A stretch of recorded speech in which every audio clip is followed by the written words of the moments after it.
Bene, eccoci insieme anche oggi. L'ospite è Gian Pietro Sanavia, il presidente dell'Avis Comunale di Padova. Avis, naturalmente, Associazione Volontari Italiani del Sangue. Sono circa 3.000 i soci padovani con circa 5.000 donazioni all'anno. L'associazione nasce nel 1951. Sempre quando iniziamo la trasmissione diciamo all'ospite qual è la telecamera che deve guardare per poter parlare con chi è a casa. A lei glielo diciamo con più convinzione perché deve convincere chi ci sta guardando a svolgere questo dono fondamentale, che è quello appunto della donazione del sangue. Come vanno le cose comunque a Padova? A Padova fortunatamente vanno abbastanza bene, siamo un po' in controtendenza rispetto magari anche a altre città della regione in cui siamo in crescita. Mediamente negli ultimi 8 anni siamo sempre cresciuti intorno al 4-7%. Questo sia in termini di donazione che in termini di numero di soci, che ci fa molto piacere. Abbiamo sicuramente alcuni vantaggi a Padova, che è la presenza di un grosso centro universitario, molte persone giovani, persone che sono anche sensibili sicuramente, ma abbiamo anche un gruppo associativo storico di guida, quindi un gruppo dirigente che nel corso degli anni ha fatto un buon lavoro e ha lavorato in armonia. Questo è un valore importante. 3.000 soci, qual è l'universo cui voi vi rivolgete? Voglio dire, 3.000 soci paiono tanti, ma potrebbero essere pochi se l'universo è tanto ampio. Molto bene, ha detto bene. In realtà il numero 3.000 che stiamo quasi raggiungendo, devo dire, è un bel numero, è un numero in crescita. Proporzionato alla popolazione, comunque alla cittadinanza che noi abbiamo su Padova, in realtà abbiamo ancora molti spazi di miglioramento. Abbiamo più di 200.000 abitanti, abbiamo sicuramente molte persone che sono domiciliate, non residenti nella città, abbiamo un centro universitario, abbiamo un grossissimo potenziale e soprattutto abbiamo tanto bisogno, nel senso che comunque Padova è un grosso centro non solo universitario ma anche ospedaliero. Per cui c'è un fabbisogno di sangue. Tra l'altro hanno una grossa specializzazione nella chirurgia, quindi bravissimo. Una specialità che ha necessità di sangue. Assolutamente, dietro ogni intervento normalmente si parla sempre dell'importanza, e anche giusto, dell'intervento che ha avuto, dell'aspetto scientifico.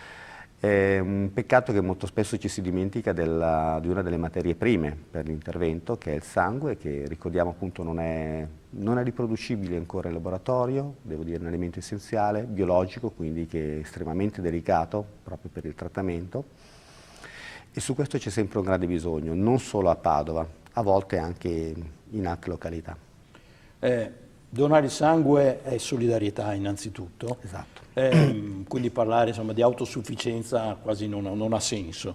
Però voi lo fate, devo dire, in Avis si parla sempre di autosufficienza. Esatto. A Padova come mi pare quasi impossibile possa essere autosufficiente, visto che la qualità della sanità padovana porta ovviamente attrattività anche da altre parti, non solo della regione ma d'Italia, e quindi forse la città di Padova non riesce strutturalmente ad essere autosufficiente come disponibilità sanguigna. Dico bene? Sì, allora assolutamente diciamo che il livello di misurazione che viene fatto è più in questo momento non solo a livello di centro universitario ma anche a livello regionale, nel senso che tutto l'aspetto anche della gestione del sangue è gestito dalle regioni.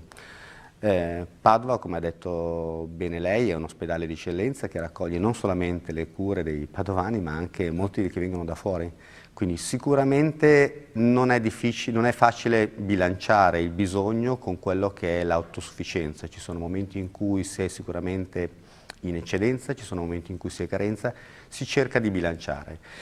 E molto spesso gli interventi sono imprevedibili, quindi non sono pianificabili così comunemente come potrebbe essere qualsiasi tipo di produzione, ma non dimentichiamo che poi il sangue serve anche per, attraverso la sua lavorazione, alla produzione invece di farmaci salvavita che sono derivati dal plasma, su cui c'è una lavorazione. Quindi anche lì si parla di autosufficienza, quindi abbiamo il tema sia del sangue, per quando facciamo gli interventi, ma anche il tema sostanzialmente di prodotti medicinali che possono essere utilizzati sia come terapia, quindi come cura quando nasce un tipo di problema, ma a volte anche come prevenzione. Ci sono molte persone che hanno carenza di fattori sanguigni a cui devono essere somministrati questi farmaci in modo periodico e continuativo.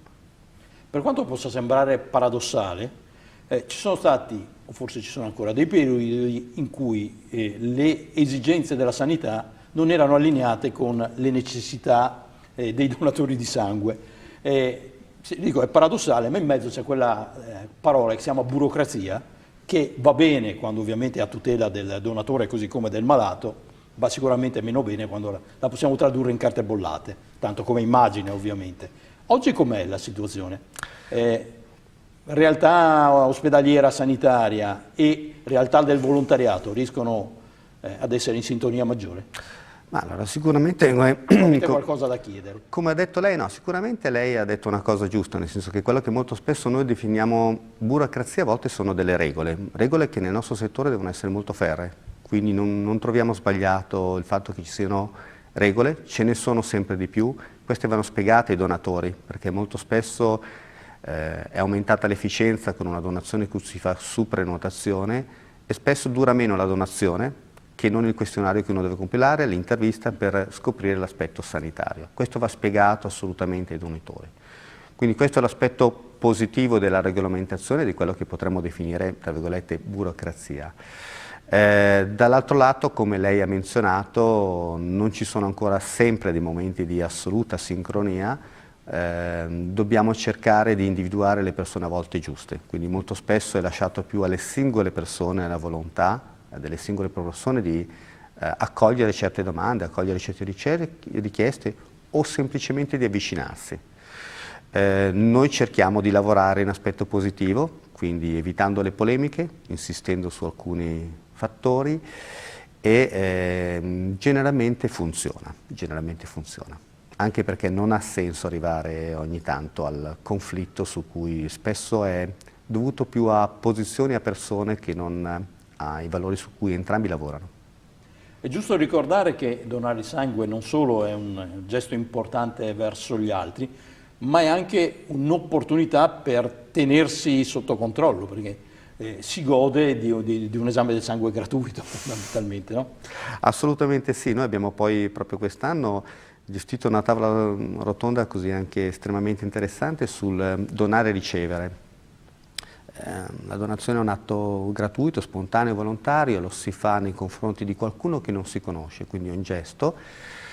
E il ritorno che se ne può ottenere è sicuramente materiale, quello che lei ha definito, cioè gli esami del sangue sono fatti in modo accurato, costante, quindi si è sotto controllo da un punto di vista sanitario. Questo è un beneficio innanzitutto per il donatore stesso, che viene monitorato, è un beneficio per chi deve ricevere poi il prodotto ed è un beneficio anche per la società perché è un sistema di prevenzione.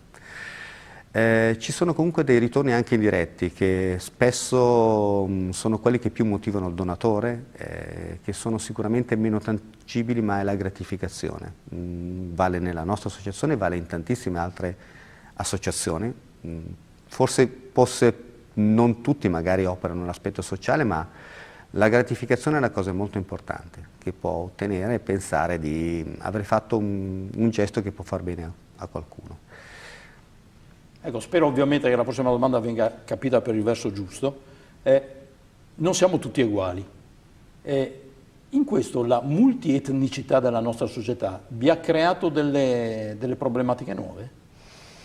Al momento no, nel senso che sono aumentato il numero di regole, sono aumentate il numero sostanzialmente di verifiche che devono essere fatte.